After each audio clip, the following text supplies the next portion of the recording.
É uma tristeza de um comentário, dá uma olhada. Estão acabando com a família tradicional, com esse excesso de leis que furtam os homens do seu relacionamento. Bora, cowboys, bora falar desse tema, um tema delicado, um tema interessante, mas primeiro um recado bem rápido. Fala, cowboys, hoje eu quero apresentar para vocês o canal Narcisismo Descomplicado, tá? Esse canal é um canal excelente, vindo de uma figura inteligentíssima, um parceiro aqui do nosso projeto e que está trazendo aí dentro de cada um desses vídeos, vídeos assim de uma maestria ímpar, tá? Então, em cada um desses vídeos, ele vai explicando vários e vários detalhes, em especial sobre a figura, né? Sobre o prisma de um alguém que já viveu, já compartilhou, né? Momentos com pessoas assim, né? Então, se você de repente acredita, também está vivenciando, vivendo, né? Essa experiência com pessoas, de repente uma mãe narcisista, ou enfim, ou algo que você acredita estar próximo a isso, é muito legal você conhecer o trabalho do Mário. O Mário, ele traz para você, claro, de maneira descomplicada, como o próprio título ali do canal já diz, né? Então ele traz para você muito dessa vivência e também de um estudo já bem detalhado sobre o tema. Então, eu acho que é um dos canais mais interessantes que eu já recomendei aqui para vocês.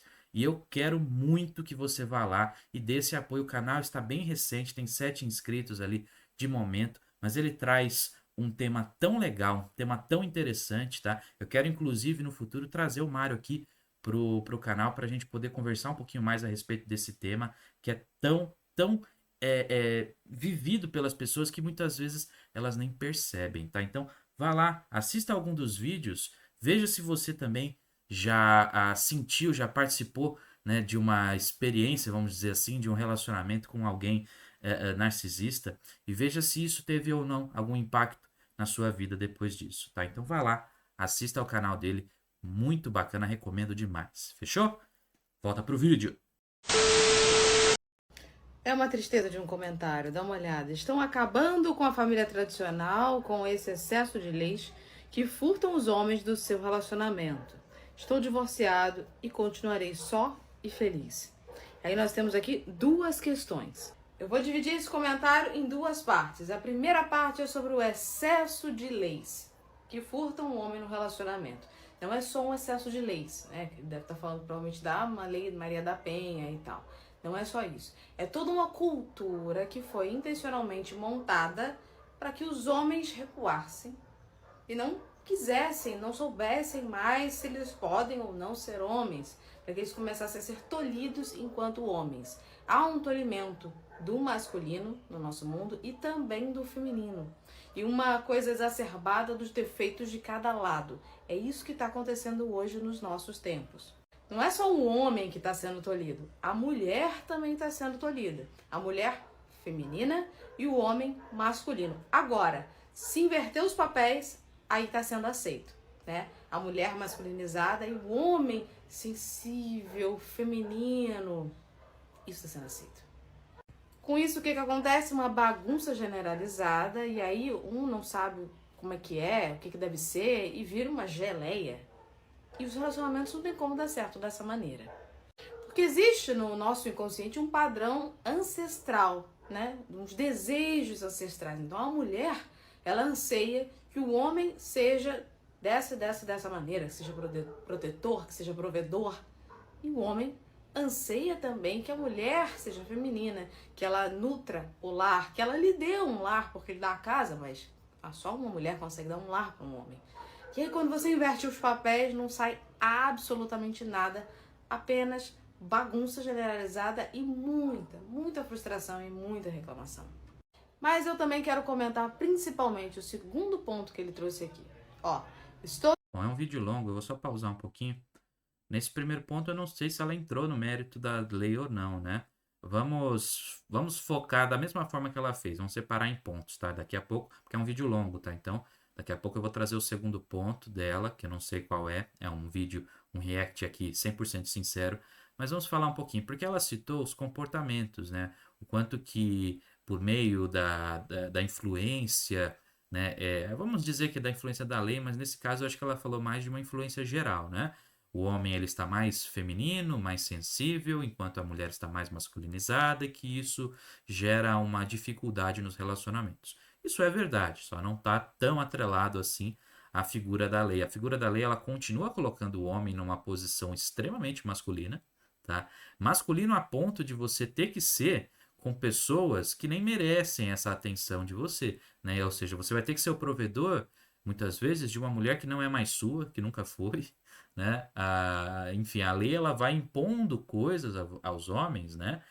Que cada vez mais eles são colocados como uma figura que estão errados e pronto, acabou, que não tem como você estar certo, né? Então você vai ter que lutar muito, né? Aquela coisa do, né, você é inocente até que se prove o contrário. Não, para o homem a posição é exatamente oposta. Você é culpado já de cara e você vai ter que correr muito atrás para conseguir se provar inocente, para você ser um inocente entre aspas, porque mesmo que você, né, não seja condenado, que você consiga, né, sair dessa, vai ter muita gente culturalmente te culpando por alguma coisa, tá?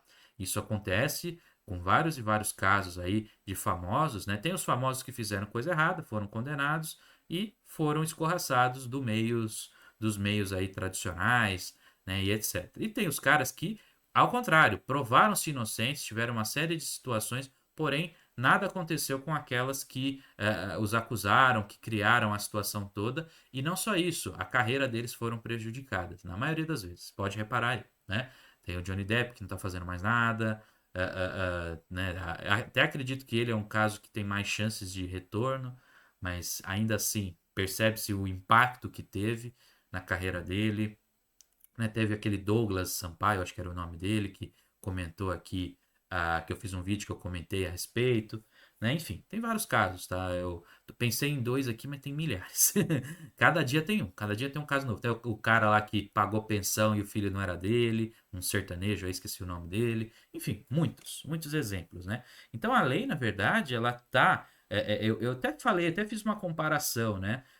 Que puxaram tanto a corda que havia uma ideia do tipo, nossa, as mulheres precisam ter a liberdade delas, precisam ter as coisas delas, né? Eu até acho que a princípio é uma coisa bonita, é uma coisa, pode ter sido sincera, pode não ter sido caso pensado. Tem muita gente que enxerga ali que existe alguém puxando as cordas do sistema. Eu não vou entrar nesse mérito porque eu não tenho como afirmar. Eu posso até acreditar em partes desse diálogo, desse discurso, mas eu prefiro pensar o seguinte: vamos pensar de uma forma mais simplista.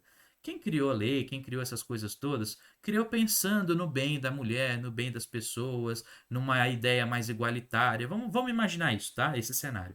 Mesmo assim, puxaram a corda tanto que eles, ao invés de equilibrarem as coisas, tornar as coisas mais igualitárias, eles simplesmente colocaram o homem na posição que antigamente, que outrora, era a posição que eles falavam tanto da mulher. O homem hoje ele se sente muito mais preso aos relacionamentos, porque se ele de repente quer sair, ele vai perder a casa dele, ela pode acusar ele disso, daquilo outro, né? Você nunca sabe, às vezes a mulher vai ficar com raiva de você porque você está querendo separar dela, e aí ela vai querer usar todas as armas que ela tem possíveis para te lascar na justiça. E aí você fica o quê? Você fica preso. Então, se antes as mulheres se sentiam presas, às vezes, num relacionamento com um cara mais abusivo, um cara que, né, não é um bom marido, que a maltratava, só que como ela não tinha como sair, porque se ela saísse do relacionamento ela ia ser uma divorciada, não tinha condições de ter uma vida legal, né? Provavelmente não ia ter acesso aos filhos. Antigamente, há muitos anos, põe muito para trás, tá? Eu sempre falo isso que eu quero deixar claro, porque esse discurso já não cola mais, essa realidade já não existe, né? Mas assim, em todo caso, né, essas situações, a mulher ela já viveu isso muito, né? Então, elas pensaram, meu, eu não quero mais ter isso, eu quero ter uma liberdade de poder sair do relacionamento e tal. Hoje nós temos um mercado aberto de trabalho. Então, se ela sair do relacionamento, pode ser que até que ela já era empregada, vai continuar, vai poder ir para outro lugar, fazer outra coisa, né? Então, hoje não é uma realidade como era antes para elas. Em compensação, não só isso, elas têm todo o arsenal de leis ao favor, né, que podem colocá-la numa posição de estar sendo provida, né? Tem um cara ali para prover que não necessariamente é o cara que ela vai ter que aturar, que ela vai ter que encarar o tempo todo, né? Como era antigamente. Então perceba que ela vai ter acesso aos filhos, ela não, A mulher não tem esse medo. Você acha que a mulher tem o medo de não ter acesso aos filhos dela? Você acha que ela tem medo de perder? Ela vai perder parte da qualidade de vida, talvez, mas até isso as leis que falam, não, ela não pode perder a qualidade de vida dela e não sei o quê. Você vê, existe todo um mecanismo preparado, pronto, para que se a mulher quiser lascar o marido, ela vai. Entende? Então eu acho que a lei está muito mais hoje criando um cenário que o homem é que está preso. O homem que perdeu a liberdade dele a partir do momento que ele decide se casar. Né? Mas vamos continuar o vídeo aí, vamos ver o que mais que ela tem a dizer. Continuarei só e feliz. Amigo, eu não sei quem foi que te enganou, né? A nossa cultura tá completamente hoje pró-divórcio. E Sim. tá cada vez mais, porque as pessoas que se relacionaram, se casaram, se divorciaram, elas se sentem libertas, né? Acham que o casamento, o matrimônio, ele é um cativeiro. E aí, quando elas se libertam, se sentem assim, né? Um passarinho que fugiu da gaiola. E começam a propagar toda aquela ladainha sobre eu sou mais feliz agora, eu tô melhor agora, o matrimônio, o casamento é uma coisa horrorosa, ultrapassada e tal. Qual é a principal questão? As últimas gerações não foram ensinadas, né? Não aprenderam o que é um relacionamento, o que é um namoro, o que é um casamento, um matrimônio, para que serve isto, qual é a finalidade disto. E aí estão completamente perdidas e iludidas. Então, acham, por exemplo, que o namoro, aquela fase de continho de fadas, onde as pessoas se iludem porque estão apaixonadas, é a coisa em si, que vai durar para sempre, tanto a paixonite e o sentimento, quanto o namoro. Quando, na verdade, o namoro foi uma fase criada para as pessoas se conhecerem, saberem se elas querem se casar com aquela pessoa. E essa é a única finalidade do namoro. Você conhecer uma pessoa com quem você quer casar. E aí você tem um namoro. Segunda fase, noivado. E aí tem muita gente que pula essa fase, né? Ah, namoro e depois o noivado não tem noivado, é namoro, casamento. O noivado é uma preparação para o casamento. Então no namoro você descobre quem é a pessoa. Se ela serve para você, se você serve para ela, se vocês têm umas coisas em comum e se vocês querem se casar. Descobriu que vocês querem se casar? Noivado. O noivado é uma preparação para o casamento. Tanto uma preparação material, né, aí da sua casa, você começa a montar as coisas, juntar dinheiro, você começa a preparar a questão da cerimônia, quanto uma preparação um pouco mais profunda, mais psicológica, né? Você começa a descobrir, olha, a gente precisa aparar essas arestas, a gente precisa entender isso daqui, naquilo ali, para o negócio funcionar. Quando chega no casamento, né, a coisa chega mais redonda se for dessa forma, consciente. Agora me diz, quem que faz isso? Quase ninguém. Eu não fiz. Não fiz. Tentei fazer, assim, um pouco que eu sabia, mas não deu para fazer da forma como seria melhor. E por que isso acontece? Porque nós não fomos instruídos a pensar dessa maneira, a ver as coisas dessa forma faseada, né? E antigamente era mais fácil. As famílias eram muito mais unidas e as mães, os pais, as avós, as tias, né, orientavam as moças principalmente. Os pais orientavam os filhos para que eles fossem cavalheiros, para que eles soubessem os seus papéis, né, e qual seria a fase, né, que eles estariam vivendo e o que deveria ser feito. Hoje a gente foi simplesmente largado no mundo, as últimas gerações, né? Então termina nisso que nós estamos. Agora, continuarei só e feliz. Você vai continuar só e feliz apenas se essa for a sua vocação. E aí é uma coisa também que a galera de hoje não consegue compreender, né? Casamento, matrimônio é vocação. Tem gente que não tem essa vocação.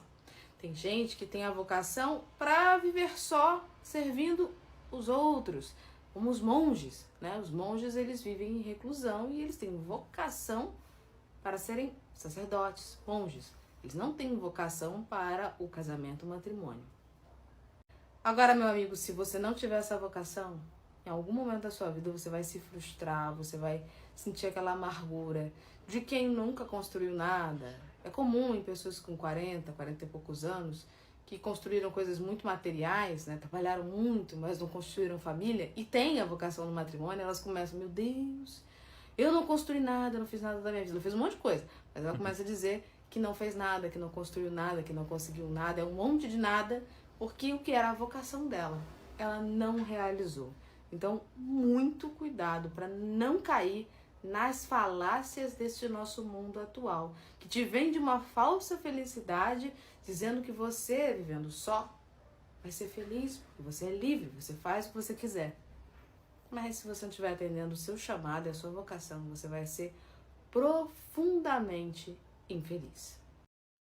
Essa fase final, né, que ela citou a questão da solidão, da solteirice, enfim, né? Que muitos caras eles vão falar, né? Como ela tá falando, né? O cara tá comentando que tá sozinho e feliz, mas que se deve tomar um cuidado de que muitas vezes esses discursos eles acabam por te levar a fazer uma coisa que na verdade você no seu inconsciente, no seu, na sua percepção de propósito da vida, não condiz com essa questão, né? Então, assim, é claro que a gente pode entrar no mérito se é uma coisa como uma vocação ou uma construção social ou uma coisa que você foi treinado, instruído, ela falou de instrução, né? Que você foi instruído ao longo da sua infância, etc., por meio de uma série de produtos e subprodutos, de que você tem que ter alguém para ser feliz, né? Então existe a ideia do romance. Tem um vídeo muito interessante, né, que explica, né, o início da era romântica e o quanto que isso teve um impacto muito grande nas pessoas, mas eu também acredito que qualquer impacto só acontece se nós estamos abertos a isso, né? Ou seja, se existe um desejo, né? Não adianta nada você criar um produto, você tentar vender um produto, se ele não consegue atender uma demanda e um desejo do seu público-alvo, né? Então você pode ter a melhor propaganda do mundo, mas não vai ser suficiente se não houver já de cara uma vontade das pessoas de comprar aquele produto, de enfim, né?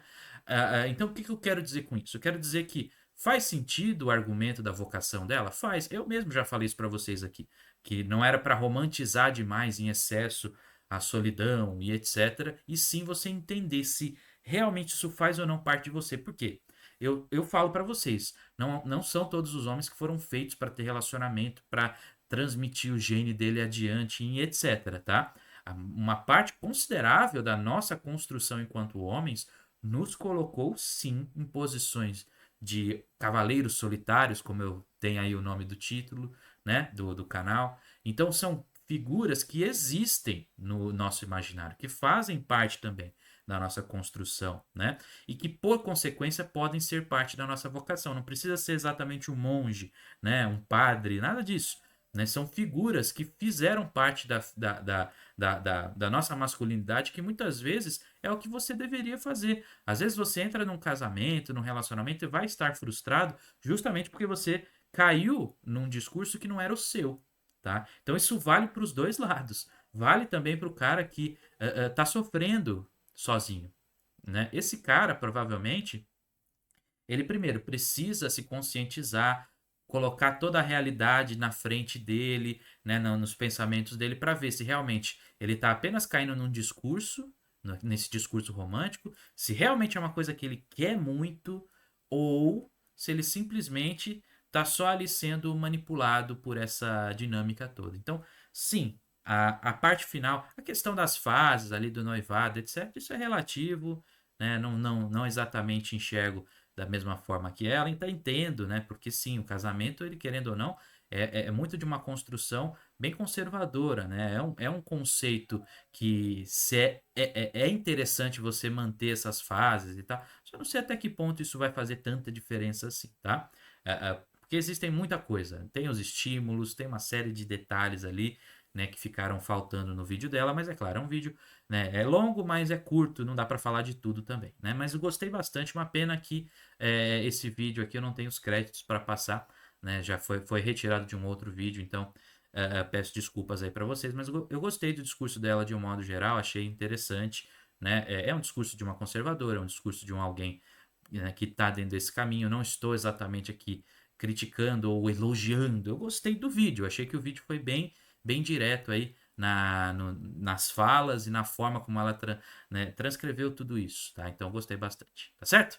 Então é isso, cowboys. Espero que você tenha curtido o vídeo de hoje. Se você curtiu, não esqueça do seu like, a sua inscrição e o seu comentário. Tamo junto e até a próxima.